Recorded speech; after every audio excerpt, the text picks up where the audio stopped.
Assalamualaikum warahmatullahi wabarakatuh. My name is Siti Faris binti Yusuf. I'm from Info AM 1104C. I am Maisara binti Asmari. My name is Nur Shahmina binti Abdul Jalil. My name is Intan Evrina Sofia binti Riza Pahlawi. The topic for today is features of Malaysian federalism. For the introduction, federalism is a type of government or constitutional structure that the power is divided into different hierarchies of administration same along the resource. Federalism in Malaysia is method that the government allow two or more organizations to share control over the same geographic region. For example, in Malaysia, the power is divided between two, which is the federal government that being in Putrajaya and our state government, which is Negeri Sembilan, for example. And sometimes local government also involved, for example, such as Seremban Municipal Council. The federal level, local level and state level is the common body that being formed into federal system.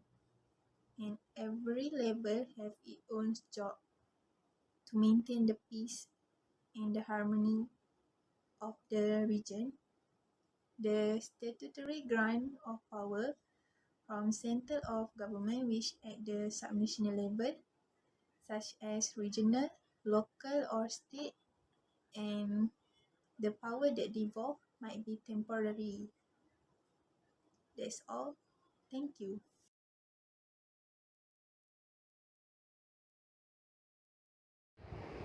The first features of nation federalism has two forms of government.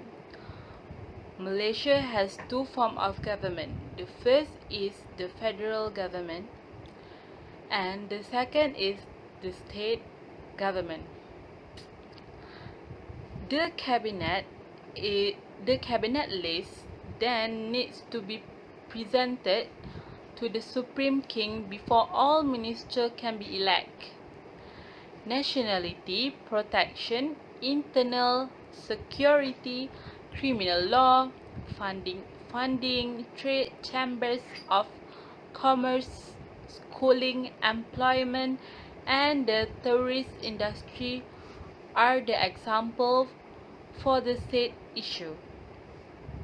Each of Malaysia's 13 states has its own state legislative assembly known as the Dewan Undangan Negeri Dun, and even a state government responsible for dealing with standing for the individual states.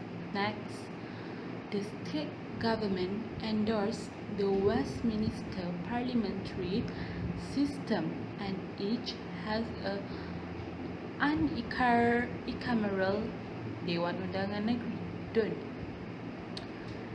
Next, the state government may give the upper hand on the things such as land issues, public works, local government, Islamic law, and public holidays.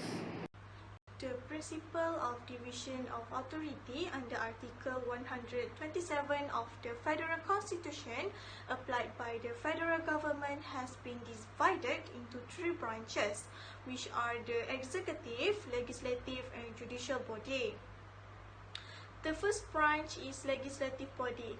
It is responsible to making laws, policies, and amendment of law. For example, in Malaysia, it is known as the bicameral system.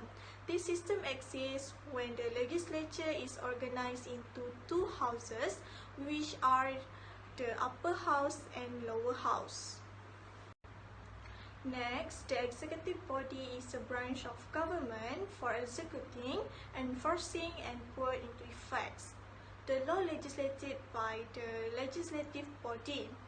In Malaysia, the cabinet is known as the executive body. It is headed by the Prime Minister, who is known as the head of government and followed by 28 other ministers. The basic function of the executive is to force the will of the state as expressed by the legislature and to carry out the decision of the courts, or known as judicial bodies. Lastly, the judiciary body is the third branch of government. Judges have been empowered to interpret and enforce the law. The legislature is tasked with making or enacting laws, and the court implement the law if it's enacted correctly. In conclusion, the separation between these three branches has proven to be effective and positive for our country. Any government can alter this relationship, which has been stated in the constitutional agreement. In Malaysia, the highest law is the Federal Constitution of Malaysia, which has 183 articles. Although the federal government is the central government and the most powerful party in Malaysia, it has no right to change the constitution that has been made. To safeguard the welfare of the people and the country, the constitution can be amended. Next, the special position of the Malay rulers and native of Sabah and Sarawak. For this constitution, it is divided into 15 sections and 13 tables. Every section has one and more relevant items. Therefore, if the government is giving the right or power to change this constitution, it will be detrimental to the fundamental freedoms of the people in the country. My name is Nur Shahmina binti Abdul Jalil, and I will explain my point, which is the government have direct relationship. The two governments have a direct relationship with their people and have their legitimacy verified. The two government is local government and state government. All states have direct interaction with their people and are able to demonstrate their authority. These governments each have their own role to play, and each has a relationship with its own citizens. When the government has a good relationship with people, it will help with growth and improve Malaysian federalism. Citizens or local residents have the opportunity to participate in the management of their city by local government. This will strengthen the people's cooperation with the government in an indirect way. Local government also make sure that decisions in the public interest are taken easily and in line with appropriation people's need and desire. While the state government, they provide service and facility to the public. Each state has its own legislative constitution as well as an executive council that account to the legislature and is headed by a chief minister. District, Mukin and village or park administration are the three levels of state government administration. If we have a problem, we may use the facility to make a report to this three level. This is because the responsibility is to provide convenience and comfort to the people. We can see that both governments have the same objective of putting the people first for the country's needs. We may also see that these two administrations have a good relationship with the people, with the public, and that the public has recognized their authority. The last Malaysian Futures government is government acts on its own right and power.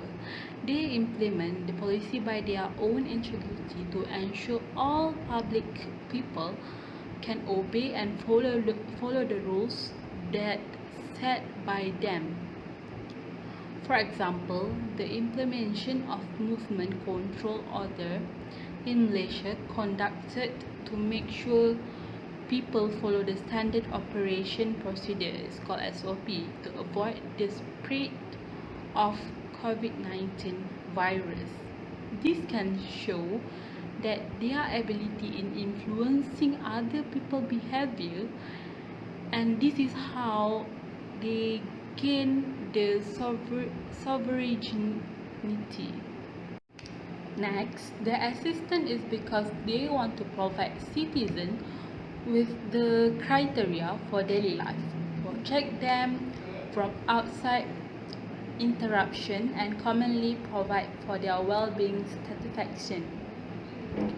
Malaysia's next initiative can be seen through the amendment of the National Trust Fund Act (KWN) which allow Quan financial would be used for vaccine acquisition and any expenditures. As for conclusion, federalism is a form of government that allows for more than one central entity to have power. In other aspects as well, there are many features of federalism that was applied in Malaysia that can lead to either succeed or failure. This is important to ensure the willingness of federation to work together economically, especially on national development. Next, there are several advantages of federalism. It ensures that government remains close to the people, as state governments argue that they are more in touch with people's everyday needs and expectations, especially in small, isolated communities. And lastly, federalism in Malaysia erect an obstacle to the majority's domination.